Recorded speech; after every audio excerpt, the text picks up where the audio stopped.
Hello and welcome to this lecture. आज के इस लेक्चर में स्टार्ट करने वाला है हमारा चैप्टर नंबर 2 जिसका नाम है data type constant and variables. ठीक है, आज के इस चैप्टर में हम लर्न करने वाला है टाइप्स ऑफ कमेंट्स, फिर data types, variables and format specifiers क्या है वो। नेक्स्ट सेशन के अंदर हम देखने वाला है operators, keywords and constant variables. ठीक है, तो ये सभी वर्ड्स हमारे लिए एकदम नए हैं, हम फर्स्ट टाइम ही इन सभी को देख रहे हैं, सुन रहे हैं। ठीक है, कमेंट्स क्या होता है, data types, variables, format specifiers, ये सब क्या होता है वो। ओके, तो ये सब हम डिटेल के अंदर देखने वाला है। फिलहाल हम अपना फर्स्ट टॉपिक कवर करने वाले हैं, टाइप्स ऑफ कमेंट्स। ठीक है, एग्जैक्टली टाइप्स ऑफ कमेंट्स है क्या। तो चलिए सबसे पहले हम अपना डेव C++ ओपन कर लेते हैं। तो सबसे पहले आप यहाँ पर देख सकते हो हमारा एक बेसिक सी लैंग्वेज का स्ट्रक्चर है। ठीक है, हमने इंक्लूड कराया है अपना studio.h फाइल और हमारा मेन का फंक्शन का पूरा स्ट्रक्चर लिख दिया है। ठीक है, तो सबसे पहले हम देखेंगे कमेंट्स यानी कि क्या। तो इसको समझने के लिए मैं फिलहाल एक प्रिंटफ स्टेटमेंट लिख रहा हूँ जहाँ पर मैं लिखूँगा हेलो वर्ल्ड, राइट। और उसके बाद मैं एक और प्रिंटफ फंक्शन लिखूँगा, वहाँ पर कोई एक नया मैसेज में लिखूँगा, for example welcome to C language. ठीक है, अब इन दोनों को मैं सेव करूँगा और फाइल को रन करूँगा। तो आप देख सकते हो हेलो वर्ल्ड और वेलकम टू सी लैंग्वेज, दो अलग अलग मैसेज आ गए। ठीक है, न्यू लाइन में लेने के लिए हम लिखेंगे /n, फाइल को सेव करेंगे, फिर से रन करेंगे। तब आप देख सकते हो न्यू लाइन के अंदर दोनों स्टेटमेंट्स आ चुके हैं, राइट। अब मुझे क्या करना है, मुझे आउटपुट के अंदर सिर्फ ये वेलकम टू सी लैंग्वेज वाला मैसेज ही लाना है। ये ऊपर वाला हेलो वर्ल्ड वाला मैसेज है वो मुझे नहीं लाना है। तो मेरे पास दो ऑप्शन है, या तो मैं इस लाइन को पूरा का पूरा डिलीट कर दूंगा। ठीक है, अब मैं फाइल को सेव करूंगा और रन करूंगा, तो अब मुझे एक ही मैसेज आ गया वेलकम टू सी लैंग्वेज। और दूसरा तरीका क्या है, मैं उस मैसेज को ऐसे ही रहने दूंगा हेलो वर्ल्ड, और मैं इस लाइन को डिसेबल कर दूंगा। यानी कि अब प्रोग्राम ऊपर से नीचे जब रन होगा तब वो इस लाइन को इग्नोर करना चाहिए और सिर्फ इसी लाइन को रन करना चाहिए वेलकम टू सी लैंग्वेज। तो ऐसा किस तरह से करेंगे, तो हमें कंपाइलर को कहना होगा कि भैया तुम्हें इस लाइन को इग्नोर करना है, इस लाइन को स्किप करना है, इस लाइन को स्टडी नहीं करना है। ठीक है, रन नहीं करना है। अब तुम्हें सिर्फ ये वाली लाइन को ही रन करना है जिसमें लिखा हुआ है वेलकम टू सी लैंग्वेज। तो इस लाइन को स्किप करने के लिए हमें इसको कमेंट में लिखना होगा। कमेंट में किस तरह से लिखेंगे, इस लाइन के आगे आपको करना है /, इस तरह से। ठीक है, इस तरह से आपको करना है /, इसको बोला जाता है फॉरवर्ड स्लैश। ठीक है, जैसे ही आपने // कर दिए तो पूरी की पूरी लाइन अब कमेंट में आ गई है। यानी कि अब अगर आपकी फाइल को आप सेव कराओगे और रन कराओगे तब वो लाइन रन नहीं होगी। देखिए, ठीक है, अब हमारी इस नीचे वाली लाइन ही सिर्फ रन हुई है welcome to C language. Okay, तो इस तरह से अगर आपको किसी भी लाइन को स्किप करवाना हो या फिर इग्नोर करवाना हो कंपाइलर के थ्रू, तो फिर उस लाइन को आपको एज अ कमेंट रिप्रेजेंट करना होगा। अब ये वाली लाइन हमारी कमेंट बन चुकी है, किस तरह से, आगे हमने रिप्रेजेंट कर दिया /। ठीक है, तो कोई भी लाइन के आगे अगर आपको // देखने को मिले यानी कि ये लाइन फिलहाल स्किप करेगा हमारा कंपाइलर, इग्नोर करेगा। ठीक है, // के बाद में ऐसा स्पेस डालना भी कंपलसरी नहीं है, आप अगर स्पेस डालना चाहते हो तो डाल सकते हो, अदरवाइज उसको भी स्किप कर सकते हो। ठीक है, तो ये थी हमारी फर्स्ट टाइप की कमेंट। कमेंट दो टाइप की होती है। ये जो हमने देखी हमारी फर्स्ट टाइप की कमेंट, उसको बोला जाता है सिंगल लाइन कमेंट। क्या बोला जाता है, सिंगल लाइन कमेंट। ठीक है, कोई एक लाइन को ही कमेंट कर सकोगे आप, किसकी मदद से, // की मदद से, राइट। जो भी लाइन आपको कमेंट में लिखनी है उस लाइन के आगे आपको लिख देना है // यानी कि वो लाइन अब आपकी क्या हो जाएगी, स्किप हो जाएगी। ठीक है, तो इस तरह की कमेंट को बोलते हैं सिंगल लाइन कमेंट। ओके, चलिए अब हम देखते हैं हमारी नेक्स्ट टाइप जिसका नाम है मल्टी लाइन कमेंट। यानी कि एक ही साथ आप कई सारी लाइन्स को क्या कर सकते हो, कमेंट आउट कर सकते हो। तो चलिए इसको रिप्रेजेंट करने के लिए मैं सिर्फ एक प्रिंटफ लिखूंगा और उसी को मैं दोबारा से प्रिंट कराऊंगा। ठीक है, मल्टीपल टाइम्स। चलिए इस लाइन को मैं कर देता हूँ कमेंट। अब हमारी ये जो लाइन है प्रिंटफ वाली, ठीक है, टोटल 7 लाइन्स है, वो 7 लाइन ही आएगी और इन सभी के पीछे हम लिख देंगे /n। ठीक है, न्यू लाइन के अंदर ले जाने के लिए। ओके, चलिए अब इस फाइल को मैं करूंगा सेव और रन। अब आप देख सकोगे 7 बार आ गया है वेलकम टू सी लैंग्वेज। ठीक है, अब हम क्या करेंगे, मुझे इस पहली 5 लाइन को कमेंट करना है। क्या करना है? पहली 5 लाइन को कमेंट करना है, यानी कि अब मेरी लास्ट वाली 2 लाइन है वही आउटपुट के अंदर आनी चाहिए, ऊपर की 5 लाइन नहीं आनी चाहिए। तो ऊपर की 5 लाइन को हम क्या कर सकते हैं? कमेंट कर सकते हैं, राइट। किस तरह से? हर एक लाइन के आगे आपको क्या लगा देना है? इस तरह से स्लैश स्लैश लिख देना है, राइट, यानी कि सिंगल लाइन कमेंट। अब अगर मैं फाइल को सेव करूंगा और रन करूंगा तो मुझे मिल जाएगी लास्ट की 2 वाली लाइन, ठीक है। तो ऑब्वियसली इस तरह से तो आप कर ही सकते हो, लेकिन इसको तो बोला जाता है सिंगल लाइन कमेंट। हमें तो क्या सीखना था? Multi line comment. चलिए, यहाँ पर तो हमारे पास सिर्फ 5 ही लाइन को कमेंट करना था, इसलिए हमने स्लैश स्लैश करके कर दिया था, ठीक है। लेकिन क्या हो अगर आपको एक ही साथ इस तरह की 100 लाइन है, 100 लाइन है, उसको कमेंट आउट करना है, तो हर किसी एक लाइन के आगे आप थोड़ी ना इस तरह से लिखना चाहोगे, राइट। ये तो थोड़ी लेंथी प्रोसेस होगी, समझ रहे हो। तो इसलिए आपको यूज़ करना है मल्टी लाइन कमेंट। किस तरह से? मल्टी लाइन कमेंट आपको जहाँ भी स्टार्ट करनी है वहाँ पर आपको लिखना है स्लैश स्टार, और जहाँ पर भी आपको ख़त्म करनी है वहाँ पर आपको लिखना है स्टार स्लैश। स्टार्ट करेंगे हम स्लैश स्टार से और ख़त्म करेंगे स्टार स्लैश से। इन दोनों के बीच में जितनी भी लाइन लिखी जाएगी वो होगी हमारी मल्टी लाइन कमेंट। देखिए, इस लाइन से मुझे हमारी कमेंट स्टार्ट करनी है, तो मैं यहाँ पर लिखूँगा स्लैश स्टार, और मुझे कहाँ पर ख़त्म करनी है? हमारी इस 5वीं लाइन के बाद में, तो यहाँ पर मैं लिखूँगा स्टार स्लैश। समझ रहे हो? तो देखिए, ये हमारा स्टार स्लैश, यानी कि हमारी मल्टी लाइन कमेंट अब यहाँ से स्टार्ट हो चुकी है, और स्टार स्लैश यानी कि यहाँ पर अब ख़त्म हो चुकी है। तो इसके बीच में अब जितनी भी लाइन आएगी वो होगी हमारी मल्टी लाइन कमेंट, यानी कि इतनी लाइन अब हो जाएगी स्किप, ठीक है। तो इस तरह से आपको कभी भी मल्टी लाइन कमेंट यानी कि 2 या फिर 2 से ज़्यादा लाइन को कमेंट करना हो तो फिर आप यूज़ कर सकते हो इस तरह से स्लैश स्टार और स्टार स्लैश, ठीक है। इन दोनों के बीच में आप जितनी भी लाइन लिखोगे वो हो जाएगी आपकी मल्टी लाइन कमेंट, यानी कि ये हो जाएगी आपकी इग्नोर, स्किप हो जाएगी, राइट। तो ये था हमारा टाइप्स ऑफ कमेंट। 2 टाइप्स का कमेंट आता है। पहला टाइप होता है सिंगल लाइन कमेंट, जो कि आप बनाओगे डबल स्लैश की मदद से। दूसरा टाइप आता है हमारा मल्टी लाइन कमेंट, जो कि आप बनाओगे स्लैश और स्टार की मदद से, ठीक है। तो इसका भी आप चाहो तो स्क्रीनशॉट निकाल सकते हो। ओके, चलिए, ये तो हमारा हो गया टाइप्स ऑफ कमेंट। अब इन सबको मैं इरेज कर देता हूँ, ठीक है। अब हम आगे बढ़ेंगे हमारे नेक्स्ट टॉपिक की तरफ, जिसका नाम है data type, variables and format specifier, ठीक है।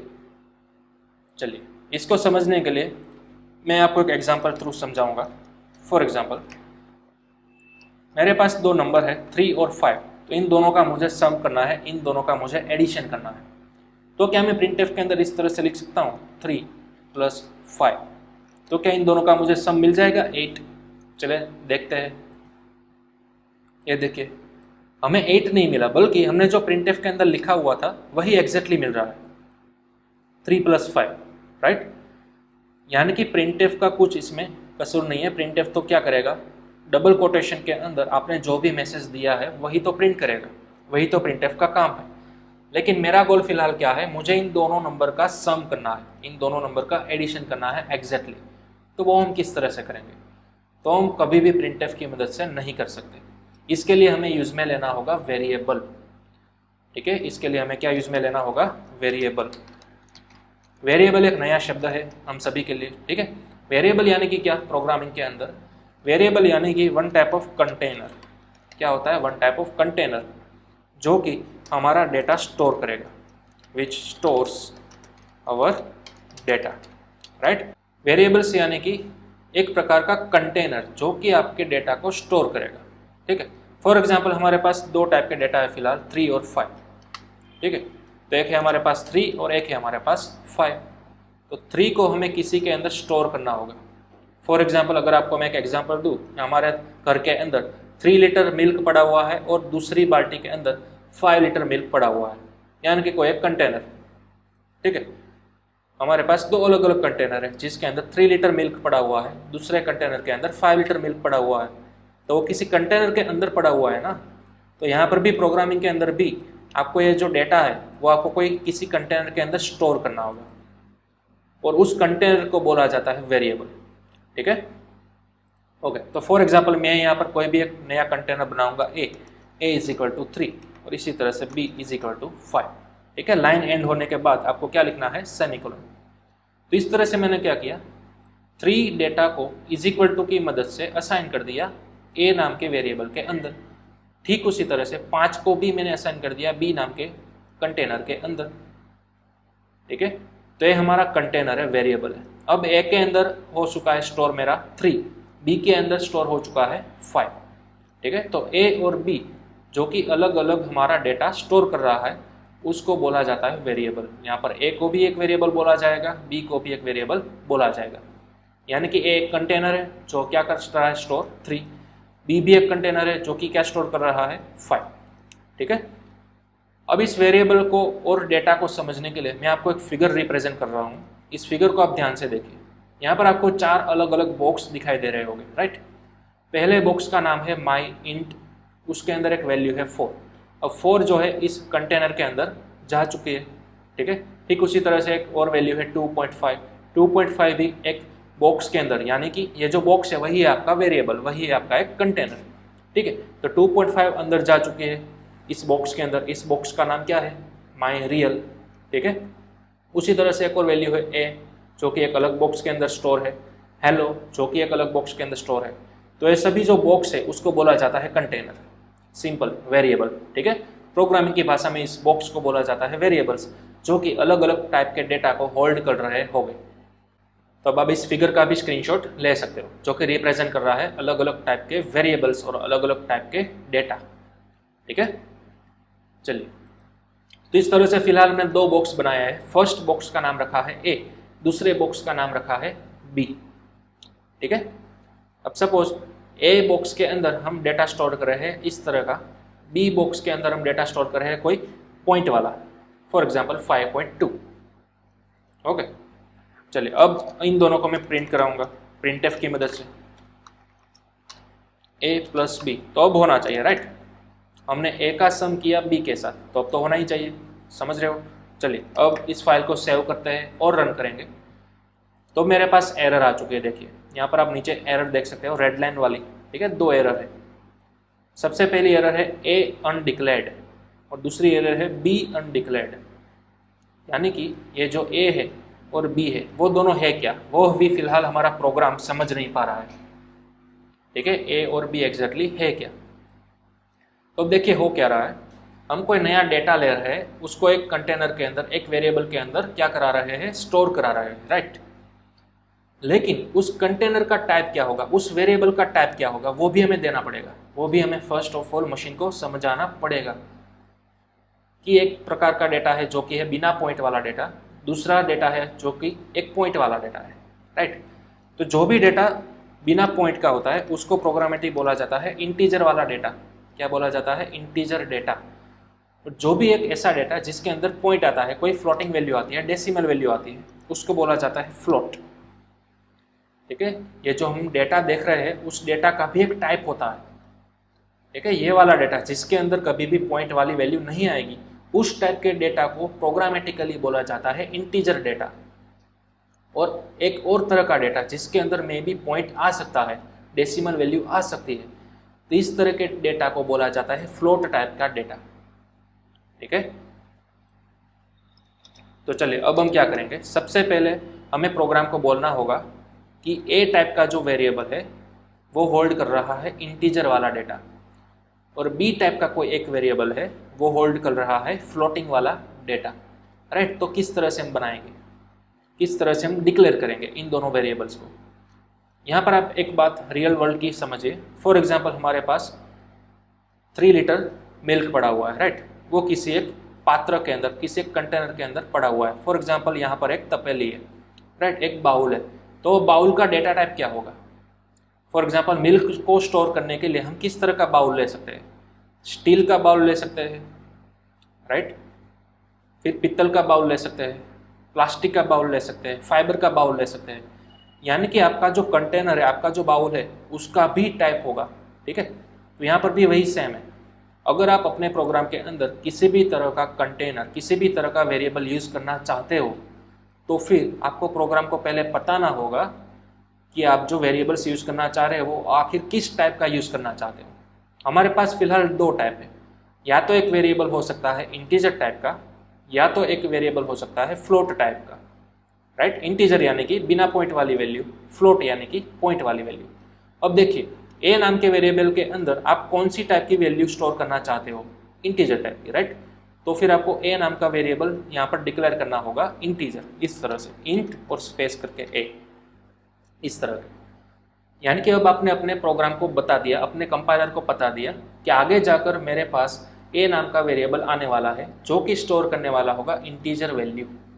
ठीक है, आपको यहाँ पर पूरा का पूरा इंटीजर नहीं लिखना है, आपको कंपलसरी इसी तरह से इंट ही लिखना है, इंट यानी कि इंटीजर, राइट। उसी तरह से आपको नया वेरिएबल लेना होगा बी। ठीक है, जो भी वेरिएबल आप यूज़ करना चाहते हो प्रोग्राम के अंदर, वो सबसे पहले आपको ऊपर डिक्लेयर करने होंगे, कहना होगा आपके प्रोग्राम को कि आप कौन से टाइप का डेटा, कौन से टाइप का वेरिएबल्स बनाना चाह रहे हो। अब देखिए हमारे पास एक और वेरिएबल है बी, जो कि है पॉइंट वाली वैल्यू, जो कि स्टोर कर रहा है एक पॉइंट वाली वैल्यू, यानी कि बी का डेटा टाइप अब क्या होगा, फ्लोट होगा, राइट। तो अभी हमें यहाँ पर लिखना है फ्लोट बी, इस तरह से। याद रखिएगा जब भी आप इंटीजर टाइप का वेरिएबल्स बना रहे हो तब आपको आगे लिखना है इंट, जब आप फ्लोट टाइप का वेरिएबल बना रहे हो तो आगे लिखना है फ्लोट। ठीक है, पूरा का पूरा फ्लोट, जबकि इंटीजर में आपको कंपलसरी इंट 3 डिजिट का ही लिखना है, 3 कैरेक्टर का ही लिखना है। ठीक है, इस तरह से आपको ध्यान में रखना है। तो चलिए अब हमारा जब भी मेन प्रोग्राम शुरू होगा तो फर्स्ट लाइन स्कैन करेगा इंटीजर ए, यानी कि अब प्रोग्राम को मालूम पड़ चुका है कि आगे जाकर इस प्रोग्राम के अंदर एक वेरिएबल यूज में आने वाला है ए नाम का, जिसका डेटा टाइप होगा इंटीजर। ठीक है, दूसरी लाइन स्कैन करेगा, अब उसको ये मालूम पड़ गया कि आगे जाकर बी नाम का भी एक वेरिएबल आने वाला है जिसका डेटा टाइप होगा फ्लोट, यानी कि बी के अंदर आप पॉइंट वाली वैल्यू डाल सकते हो। ठीक है, तो इस तरह से आपको डिक्लेयर करना होगा वेरिएबल्स, जितने भी वेरिएबल्स, जितने भी कंटेनर्स आप अपने प्रोग्राम्स के अंदर यूज़ करना चाहो वो कर सकते हो, लेकिन उन सबको यूज़ करने से पहले यहाँ पर ऊपर आपको उन सबको डिक्लेयर करना होगा। ठीक है, इसको बोला जाता है डिक्लेरेशन। क्या बोला जाता है, वेरिएबल का डिक्लेरेशन, यानी कि आपको वेरिएबल का डिक्लेयर करना है। आपने वेरिएबल को डिक्लेयर कर लिया है ऊपर, अगर आपने डिक्लेयर नहीं किया होगा तो इस तरह से आप इसको यूज़ भी नहीं कर सकते। ठीक है, अगर यूज़ करना चाहते हो डायरेक्टली विथआउट डिक्लेरेशन तो आपको एरर बताएगा, राइट। तो इस तरह से आपको बनाना है वेरिएबल्स, इसका भी आप स्क्रीनशॉट फिलहाल निकाल लो। इस तरह से हम 2 वेरिएबल्स बना सकते हैं, इंटीजर और फ्लोट। ओके, तो ये इंटीजर और फ्लोट है, उसको बोला जाता है डेटा टाइप। क्या बोला जाता है, डेटा टाइप। ये हमारा नया वर्ड है डेटा टाइप, यानी कि क्या, टाइप ऑफ स्पेसिफिक डेटा। हमारे पास फिलहाल 2 तरह के डेटा है, 3 और दूसरा डेटा है 5.2। तो 3 का डेटा टाइप क्या होगा, इंटीजर हुआ, राइट। 5.2 का डेटा टाइप क्या हुआ, फ्लोट हुआ, राइट। तो इस तरह से आपको मेंशन करना है डेटा टाइप। ठीक है, डेटा टाइप भी डेफिनेशन यहाँ पर आप देख सकते हो। ओके, अब सिंपल करने के लिए मैं यहाँ पर कमेंट निकाल देता हूँ। ठीक है, ये है हमारी सिंपल डिक्लेरेशन और ये है असाइनमेंट। इसको बोला जाता है असाइनमेंट। क्या बोला जाता है, असाइनमेंट या फिर इनिशियलाइजेशन। किसी भी वेरिएबल के अंदर आप अगर उसकी वैल्यू प्रोवाइड कर रहे हो तो इस प्रोसेस को बोला जाता है असाइनमेंट करना या फिर इनिशियलाइजेशन करना। एक ही वैल्यू को आपने इनिशियलाइज किया, किससे, 3 से। बी की वैल्यू को आपने इनिशियलाइज किया किससे, 5.2 से, यानी कि 5.2 अब चला गया बी नाम के बॉक्स के अंदर, यहाँ पर 3 चला गया ए नाम के बॉक्स के अंदर। ठीक है, तो इन प्रोसेस को बोला जाता है असाइनमेंट या फिर इनिशियलाइजेशन। वेरिएबल्स को बनाने की प्रोसेस को बोला जाता है डिक्लेरेशन। वेरिएबल्स के अंदर वैल्यू स्टोर करने की प्रोसेस को बोला जाता है इनिशियलाइजेशन या फिर असाइनमेंट। ठीक है, इन सब प्रोसेस का नाम आपको याद रखना है, ये सब प्रोग्रामेटिकली नए नए वर्ड और कुछ नहीं। ठीक है, अब चलिए आगे बढ़ते हैं। और हाँ, किसकी मदद से हमने असाइन किया, 3 को ए के अंदर किसकी मदद से डाला हमने, इक्वल टू की मदद से, राइट। ठीक उसी तरह 5.2 को हमने बी के अंदर असाइन किया, लेकिन किसकी मदद से, इक्वल टू की मदद से। तो इक्वल टू एक प्रकार का ऑपरेटर है। क्या है, ऑपरेटर। ठीक है, वो हम नेक्स्ट लेक्चर के अंदर डिटेल के अंदर देखने वाले हैं, लेकिन फिलहाल आप याद रखिएगा equal to 1 type of operator है। ऑपरेटर यानी कि कोई एक काम करता होगा स्पेसिफिक। इक्वल टू का काम क्या है, राइट हैंड साइड ऊपर जो भी वैल्यू है उसको असाइन करेगा लेफ्ट हैंड साइड के ऊपर रहे हुए वेरिएबल के अंदर। ठीक है, ओके। तो अब हमने देख लिया डिक्लेरेशन एग्जैक्टली क्या है, वेरिएबल्स को बनाना। असाइनमेंट या फिर इनिशियलाइजेशन क्या है, उस वेरिएबल के अंदर कोई वैल्यू को असाइन करना। ठीक है, ओके। चलिए अब मैं क्या करूँगा, दो सेम टाइप के वेरिएबल बनाऊंगा। फॉर एग्जाम्पल ए के अंदर भी इंटीजर वाली वैल्यू डाली है मैंने, बी के अंदर भी इंटीजर वाली वैल्यू डाल दी है। तो बी का डेटा टाइप भी मुझे चेंज करना होगा, क्या, इंटीजर, इस तरह से। ठीक है, क्यों, क्योंकि हमारे पास दोनों वेरिएबल्स की डेटा टाइप क्या है, इंटीजर है, इसलिए हमने दोनों वेरिएबल्स ऊपर क्या बनाए, इंटीजर ही बनाए हैं। ठीक है, अगर आपके पास ऐसे 10 वेरिएबल है तो 10 वेरिएबल बनाओ, तो सबसे पहले ऊपर आपको 10 वेरिएबल इस तरह से डिक्लेयर करने होंगे, integer a, integer B, integer C, integer D, whatever, जो भी आपने नाम रखा हो। ठीक है, और हाँ, वेरिएबल्स का नाम आप कुछ भी रख सकते हो। यहाँ पर जो आपने वेरिएबल्स बनाए हैं ना, ए और बी, उसका नाम आप कुछ भी रख सकते हो। फॉर एग्जाम्पल यहाँ पे मैं लिख रहा हूँ फर्स्ट और दूसरे का नाम मैं लिख रहा हूँ सेकंड। ठीक है, तो अब आपको फर्स्ट और सेकंड को क्या करना होगा, डिक्लेयर करना होगा कुछ इस तरह से। राइट, वेरिएबल्स का नाम कुछ भी लिख सकते हो आप, वॉटएवर, अपना नाम भी लिख सकते हो यहाँ पर। लेकिन हाँ, वेरिएबल्स जब आप बनाओगे तो उसके कुछ रूल्स होते हैं, वो आपको ध्यान में रखने हैं। वेरिएबल्स का नाम कहीं से भी स्टार्ट कर सकते हो, लेकिन ये जो फर्स्ट कैरेक्टर है ना, वो हमेशा अल्फाबेटिक ही होना चाहिए। अगर आप वेरिएबल का नाम इस तरह से रखोगे 7 फर्स्ट, तो वो नहीं चलेगा, ये इनवैलिड होगा। ठीक है, आपने डिक्लेयर भी कर लिया, आपने यूज भी कर लिया, लेकिन यहाँ पर आपको एरर दिखाई देगी। क्यों, वेरिएबल्स का रूल है फर्स्ट लेटर कभी भी न्यूमेरिक नहीं होना चाहिए। फर्स्ट लेटर हमेशा क्या होना चाहिए, ऑलवेज एंड ऑलवेज अल्फाबेटिक ही होना चाहिए। हाँ, नंबर अगर आप यूज़ करना चाहते हो तो यहाँ पर लास्ट में यूज़ कर सकते हो इस तरह से। अगर आप चाहो तो नंबर यहाँ पर बीच में भी कुछ भी यूज़ कर सकते हो। ठीक है, इस तरह से नंबर बीच में चल सकता है, लास्ट में चल सकता है, लेकिन कभी भी आगे फर्स्ट पोजीशन पर नहीं चल सकता। ठीक है, तो वो आपको ध्यान में रखना है। एक और बात, वेरिएबल का नाम आप अंडरस्कोर से भी बना सकते हो, इस तरह से भी स्टार्ट कर सकते हो, ये भी एक रूल है। ठीक है, आपके कीबोर्ड के ऊपर न्यूमेरिक वैल्यू वाली जो लाइन होती है, फर्स्ट रो जो होती है, उसके अंदर 1 to 0 आपको कई सारे सिंबल्स मिल जाएंगे। राइट, हैशटैग होगा, उसके बाद @ होगा, तो वो सब नहीं चलेंगे, उसमें से सिर्फ एक ही सिंबल चलेगा, अंडरस्कोर। वेरिएबल का नाम आप चाहो तो फर्स्ट स्टार्ट कर सकते हो कोई अल्फ़ाबेटिक वैल्यू से या फिर अंडरस्कोर से, ये दोनों आपके पास है ऑप्शन।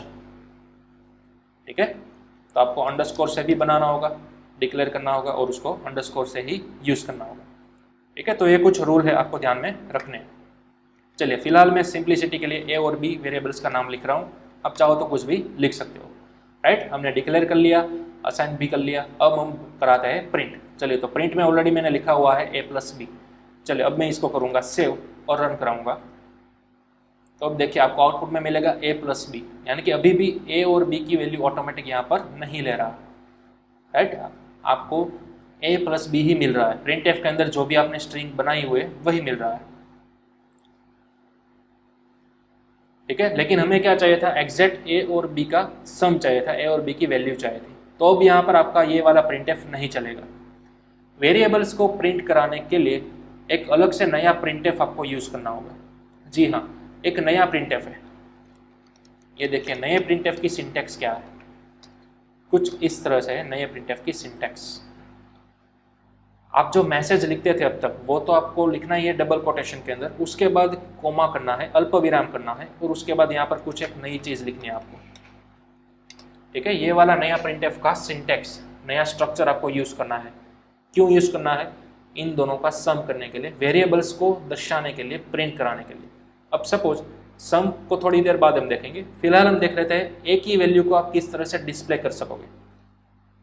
तो यहाँ पर आपको लिखना है फॉर्मेट स्पेसिफायर, एक नई चीज़ आई है, क्या लिखना है, फॉर्मेट स्पेसिफायर। किस तरह से, ये जो आपका कोमा है ना, उसके बाद आपको लिखना है जो भी आप एग्जैक्टली यहाँ से प्रिंट कराना चाहते हो वो।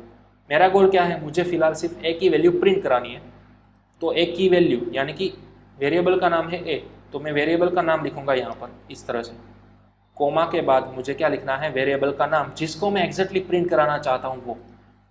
अब समझिए, ये a है, प्रिंटफ के अंदर आ गया। प्रिंटफ बोलेगा कि अगर मुझे मालूम होगा a का डेटा टाइप क्या है तो ही मैं अपने घर के अंदर a को रहने दूंगा, अदरवाइज नहीं रहने दूंगा। सिंपल इस तरह से समझिए।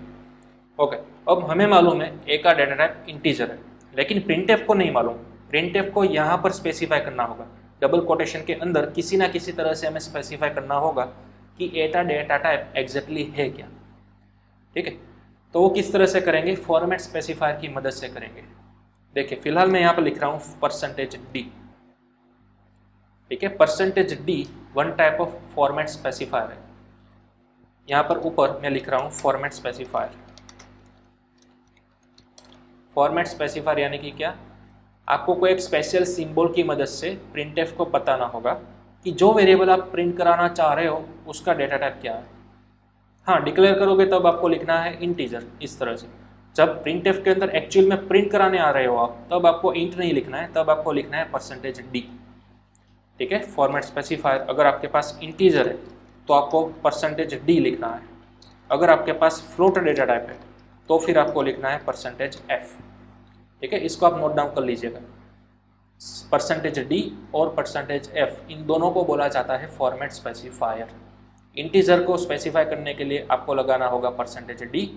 अगर यहाँ पर कोई फ्लोट वेरिएबल है तो आपको प्रिंटफ के अंदर लिखना होगा %f। ठीक है, चलिए अब मैं इस फाइल को करूँगा सेव और करूँगा रन।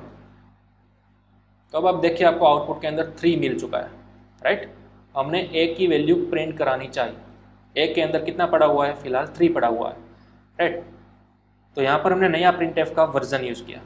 सबसे पहले हमने डबल कोटेशन के अंदर कहा %d, यानी कि a की जो वैल्यू आएगी वो यहाँ पर रिप्लेस हो जाएगी %d की जगह पर। यानी कि बैकएंड में क्या हो रहा है, जब ये स्टेटमेंट चल रहा है, एग्जीक्यूट हो रहा है, तब a की वैल्यू कितनी है, 3 है, राइट। तो वो 3 यहाँ पर रिप्लेस हो जाएगी। जहाँ पर आपने %d लिखा हुआ है वहाँ पर आ जाएगा 3 और ये चला जाएगा बैकएंड में, आपको नहीं दिखेगा, राइट। यानी कि इनडायरेक्टली प्रिंटफ के अंदर क्या आ गया, 3 आ गया। तो इस तरह से हमें आउटपुट के अंदर मिला 3, राइट। लेकिन आपको क्या लिखना है, इस तरह से फॉर्मेट स्पेसिफायर वाली लाइन लिखनी है। ठीक है, चलिए इसी तरह से मैं प्रिंट कराऊंगा b को। तो सबसे पहले आपको इस तरह का नया फॉर्मेट लिख देना है। ठीक है, कॉमा के बाद लिखना है जो भी आपको प्रिंट कराना है। मुझे प्रिंट कराना है b, तो मैं यहाँ पर लिखूंगा वेरिएबल b। और b का डेटा टाइप क्या है वो मुझे प्रिंटफ को बोलने आना पड़ेगा, स्पेसिफाई करने आना पड़ेगा, राइट। b का डेटा टाइप है इंटीजर, तो यहाँ पर मैं यूज़ करूँगा %d। ठीक है, इंटीजर जब भी आएगा आपको फॉर्मेट स्पेसिफायर यूज़ करना है %d, राइट। चलिए तो अब मैं फाइल को सेव करूँगा। और हाँ, सबसे पहले मैं यहाँ पर लिख देता हूँ %n न्यू लाइन के अंदर जाने के लिए। ठीक है, अब मैं फाइल को करूँगा रन। तो अब आपको दिखाई देगा a की वैल्यू है 3 और b की वैल्यू है 5, परफेक्ट, राइट। तो इस तरह से आप वेरिएबल्स की वैल्यू को प्रिंट करा सकते हो। ठीक है, और हाँ एक और बात बता दूँ, आउटपुट के अंदर क्या आ रहा है हमें नहीं मालूम चल रहा है, 3 किसकी वैल्यू है, 5 किसकी वैल्यू है, राइट। अगर हम यहाँ पर एक परफेक्ट मैसेज प्रिंट करा देते कि a की वैल्यू है 3 और b की वैल्यू है 5, ठीक है, तो वो भी हम करा सकते हैं। देखिए किस तरह से, इसी प्रिंटफ के अंदर for example value of a is %d, और उसी तरह से हम यूज़ कर सकते हैं value of b is %d। यानी कि आपका जो प्रिंटफ है वो तो रेगुलर ही चलेगा, जहाँ पर उसको %d मिलेगा वो वैल्यू फाइंड करने चाहेगा a की जो भी वैल्यू आएगी वो %d की जगह पर रिप्लेस हो जाएगी। बाकी जो हमारा मैसेज है वो तो एज इट इज़ आएगा प्रिंट होकर। ठीक है, उसी तरह से वैल्यू ऑफ b इज़ वो तो एज इट इज़ आएगा, लेकिन जहाँ पर %d है वहाँ पर वैल्यू रिप्लेस हो जाएगी b की। ओके, चलिए फाइल को सेव करेंगे और रन करेंगे, तो अब आपको परफेक्ट मिल जाएगा value of a is 3 and value of b is 5। ठीक है, तो इस तरह से आप प्रिंटफ का यूज़ कर सकते हो वैल्यू को रिप्रेजेंट करने के लिए, राइट। चलिए अब मुझे बताना है एक ही प्रिंटफ के अंदर दोनों की वैल्यू मैं एक साथ किस तरह से प्रिंट कर सकूँगा। For example a is equal to %d and b is equal to %d। अब मुझे यहाँ पर लगाना है a और b। ओके, अब क्या होगा, हमारा जो प्रिंटफ फंक्शन है वो लेफ्ट टू राइट स्कैन होगा। ठीक है, जहाँ पर भी फर्स्ट %d आएगा वो यहाँ पर वैल्यू रिप्लेस कर देगा a की वैल्यू जाएगी फर्स्ट %d के ऊपर, b की वैल्यू रिप्लेस होकर जाएगी सेकंड %d के ऊपर। ठीक है, इस तरह से। चलिए अब मैं फाइल को करूँगा सेव और करूँगा रन। तो अब आप देख सकते हो a इज इक्वल टू 3 और b इज इक्वल टू 5। ठीक है, तो इस तरह से आप फर्स्ट वैल्यू डालोगे फर्स्ट %d के अंदर, सेकंड वैल्यू को रिप्लेस करोगे सेकंड %d के अंदर। ओके, तो इसका भी आप स्क्रीनशॉट निकाल लो। एक ही प्रिंटफ के अंदर आप जितने चाहो उतने वेरिएबल्स की वैल्यू प्रिंट करा सकते हो, ठीक है। यहाँ पर %d लेते जाओ और यहाँ पर उसकी वैल्यू कॉमा के थ्रू सेपरेट करते जाओ, राइट। ओके, एक और बात, अगर आपने सपोज इंटीजर के 10 अलग अलग वेरिएबल्स बनाए हुए हैं तो आपको यह लाइन कितनी बार लिखनी होगी? 10 बार लिखनी होगी, राइट। लेकिन आप एक ही लाइन के अंदर शॉर्टकट में रिप्रेजेंट कर सकते हो। किस तरह से? ये इंटीजर b वाली लाइन में यहाँ से मिटा देता हूँ और यहीं पर आप बोल सकते हो comma b, that's all. a और b दोनों इंटीजर टाइप के बन गए, ठीक है। अगर आप 10 वेरिएबल बनाना चाहते हो तो यहाँ पर 10 वेरिएबल इस तरह से कर सकते हो, ठीक है। जो भी वेरिएबल का नाम हम रखना चाहो वो, तो सभी वेरिएबल्स कोमा के थ्रू आप सेपरेट करते जाओ। उन सभी की कॉमन डेटा टाइप क्या होगी? इंटीजर होगी, ठीक है। तो अलग अलग लाइन में आप नहीं लिखना चाहते हो तो इस तरह से एक ही लाइन में भी आप बता सकते हो, ठीक है, रिप्रेजेंट कर सकते हो। ओके, चलिए अब हम आते हैं अपने गोल के ऊपर। हमारा गोल था इन दोनों का सम करना, राइट। तो अब देखिए मैं क्या करूंगा, मैं प्रिंट कराऊंगा सम इज %d, राइट। किन किन का सम करना है? a और b का। तो मैं यहाँ पर डायरेक्टली लिख सकता हूँ a + b, ठीक है। तो a + b जो भी आउटपुट आएगा वो रिप्लेस हो जाएगा कहाँ पर? %d की जगह पर, सिंपल, राइट। तो अब मैं फाइल को कराऊंगा सेव और रन। तो अब आपको मिलेगा 5 + 3 8। तो अब आपका परफेक्ट आउटपुट आ चुका है, सम इज 8, ठीक है। तो इस तरह से आपको करना था सम, लेकिन वेरिएबल्स की मदद से और साथ ही साथ फॉर्मेट स्पेसिफायर की मदद से, ठीक है। अगर आप किसी नए वेरिएबल्स के अंदर सम्स को स्टोर कराना चाहते हो तो वो भी आप कर सकते हो। फॉर एग्जांपल हमने नया वेरिएबल लिया c, तो c के अंदर मैं फर्स्ट ऑफ ऑल क्या कराऊंगा? a और b का सम पास कर दूंगा, a + b, इस तरह से। अब दोनों का सम मैंने किसके अंदर पास किया हुआ है, किसके अंदर स्टोर किया हुआ है? c के अंदर। तो मैं डायरेक्ट यहाँ पर अब c भी लिख सकता हूँ इस तरह से, ठीक है। चलिए सेव कराते हैं, रन कराएंगे तो वही आउटपुट हमें देखने को मिलेगा, सम इज 8, ठीक है। तो ये भी एक दूसरा तरीका है। चलिए हम वैल्यू को चेंज करते हैं, यहाँ पर लिखते हैं 10 और यहाँ पर लिखते हैं 12। सेव करेंगे और रन करेंगे तो अब आपका आउटपुट आ गया, सम इज 22, ठीक है। तो परफेक्ट काम कर रहा है। ओके, तो ये था हमारा फर्स्ट वेरिएबल डेटा टाइप और साथ ही साथ फॉर्मेट स्पेसिफायर वाला प्रोग्राम, ठीक है। इसको भी आप कर लीजिए स्क्रीनशॉट, सेव कर लीजिए, ठीक है। तो हमने देखा फॉर्मेट स्पेसिफायर कौन कौन सी है। वो फॉर्मेट स्पेसिफायर कई सारी है, डेटा टाइप भी कई सारी है प्रोग्रामिंग के अंदर। हमने आज फिलहाल देखी इंटीजर और फ्लोट, ठीक है। आगे जाकर आप कई सारे डेटा टाइप को स्टडी करोगे। फिलहाल मैं आपको एक चार्ट बताऊंगा, उसका आप स्क्रीनशॉट ले लीजिएगा। ये देखिए हमारे पास सभी डेटा टाइप्स मौजूद है यहाँ पर और साथ ही साथ उसका फॉर्मेट स्पेसिफायर भी यहाँ पर आपको देखने को मिलेगा, ठीक है। हमने फिलहाल यूज़ किया है इंटीजर और फ्लोट। फ्लोट को यूज़ करने के लिए आपको करना होगा %f फॉर्मेट स्पेसिफायर। अगर आप इंटीजर डेटा टाइप को यूज़ करोगे तो आपको करना होगा या तो %d या तो %i, ठीक है। आप दोनों में से कुछ भी लगा सकते हो, सेम आउटपुट आएगा, ओके। और उसके बाद कई सारी अलग अलग डेटा टाइप्स भी आपके पास अवेलेबल है। For example character, double, short integer, unsigned integer वगैरह वगैरह, ठीक है। कई सारी डेटा टाइप्स अवेलेबल है और उन सबके फॉर्मेट स्पेसिफायर भी आपको यहाँ पर देखने को मिल जाएंगे, ठीक है। तो इन सभी का आप स्क्रीनशॉट ले लीजिए। हमें फिलहाल सभी डेटा टाइप्स नहीं देखनी है, आगे जैसे जैसे हम बढ़ते जाएंगे जो भी हमारे रिक्वायर्ड होगी वही डेटा टाइप्स हम देखेंगे। इन सभी का हमें कुछ भी काम नहीं है, ठीक है। ये देखिए मैं स्क्रॉल डाउन कर रहा हूँ और भी हमारे पास कई सारे डेटा टाइप्स अवेलेबल है। इसका भी आप स्क्रीनशॉट ले सकते हो, ठीक है, जस्ट फॉर रेफरेंस। और ये बीच में आपको दिखाई दे गई होगी साइज, ठीक है, बाइट्स के अंदर। आप कोई भी वेरिएबल बनाते हो, हमने फिलहाल 3 वेरिएबल बनाए, तो ये 3 वेरिएबल रैम के अंदर एग्जैक्टली स्टोर हो गए, ठीक है। रैम के अंदर किसी ना किसी बाइट्स के साथ स्टोर हो जाएंगे। रैम के अंदर कुछ जगह को रोक कर लेंगे, ठीक है, कोई ना कोई एक जगह को स्पेसिफाई कर लेंगे। फॉर एग्जांपल इंटीजर का अगर आप एक वेरिएबल बनाते हो तो वो रैम के अंदर 4 बाइट रहकर बैठ जाता है, दूसरा वेरिएबल भी 4 बाइट्स लेकर बैठ जाता है और तीसरा वेरिएबल भी रैम के अंदर 4 बाइट्स को रोक कर लेता है, ठीक है। तो वो है हमारी बाइट्स, लेकिन इसको भी हम आगे डिटेल के अंदर स्टडी करेंगे। फिलहाल हम इसको करेंगे इग्नोर, ओके। एक और चार्ट में आपको बताऊंगा, ये देखिए यहाँ पर आप उसकी वैल्यूज़ को स्पेसिफाई कर सकोगे। फॉर एग्जांपल हमने फिलहाल ली है इंटीजर वाली डेटा टाइप, तो इंटीजर के अंदर आप मैक्सिमम इतनी वैल्यू स्टोर कर सकोगे और मिनिमम इतनी वैल्यू स्टोर कर सकोगे। ये एक रेंज है इंटीजर के अंदर, ठीक है। यहाँ से आगे मतलब कि ये जो आपको स्पेसिफाई की गई है वैल्यू, इससे कोई बड़ी वैल्यू अगर आप इंटीजर के अंदर स्टोर करना चाहोगे तो आप स्टोर नहीं कर सकोगे, राइट। सपोज यहाँ पर इस वैल्यू को मैं करूँगा कॉपी और यहाँ पर इस वेरिएबल के अंदर मैं करूँगा पेस्ट, इस तरह से। तो आप इंटीजर की मैक्सिमम वैल्यू इतनी ही रख सकते हो, इससे ज़्यादा नहीं, ठीक है। ये बताना चाह रहा है आपकी रेंज। ओके, तो यहाँ पर सभी डेटा टाइप्स की रेंज आपको दी गई हुई है, आप इसका भी स्क्रीनशॉट ले सकते हो। ओके, तो चलिए, यह था हमारा डेटा टाइप्स, फॉर्मेट स्पेसिफायर और वेरिएबल्स का लेक्चर, ठीक है। यहाँ पर हमने देखा किस तरह से इंटीजर का यूज़ करना है वो। ओके, अब जितना भी हमने अब तक स्टडी किया है उसकी मदद से आपको एक प्रोग्राम बनाकर लाना है, ठीक है। एक होमवर्क दे रहा हूँ मैं, आपको बनाकर लाना है कैलकुलेटर। क्या बनाकर लाना है? कैलकुलेटर।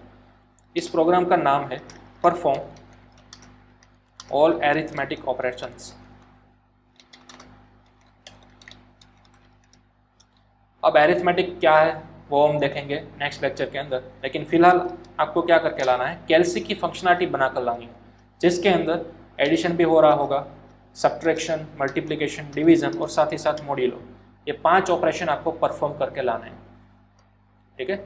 फॉर एग्जाम्पल किस तरह से, देखिए यहाँ पर जैसे ही मैं इन दोनों का सम करूँगा तो मुझे आउटपुट के अंदर क्या मिल रहा है, सम इज, राइट। तो यहाँ पर आपको मैसेज को थोड़ा चेंज करना है। फॉर एग्जाम्पल एडिशन ऑफ, किस किस का एडिशन कितना आ रहा है वो आपको मैसेज के अंदर प्रिंट करवाना है, ठीक है। तो फिलहाल मैं करूँगा ए का और बी का एडिशन सी आ रहा है, यानी कि परसेंटेज डी।